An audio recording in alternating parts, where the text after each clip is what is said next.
pipika ohatr' zao le blue line dia tsy mandeha mihitsy aty amin'ny polima nefa tonga tsara io zao ny atrari amin'ny antenne io zao le atrari amin'ny antenne rehefa ato amin'ilay routeur izy a dia mipipika tahaka an'izao dia nefa tsy hisy mandeha mihitsy ny connexion akoatran'izay a ny fiche d'intervention nareo adinonareo aty aminay ty cahier ty zany fiche d'intervention blue line ty adino aty amin'ny polima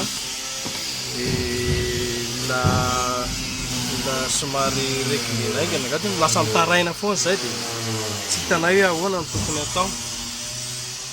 io zao le izy rehefa dia ny internet mihitsy tsy tonga aty aminay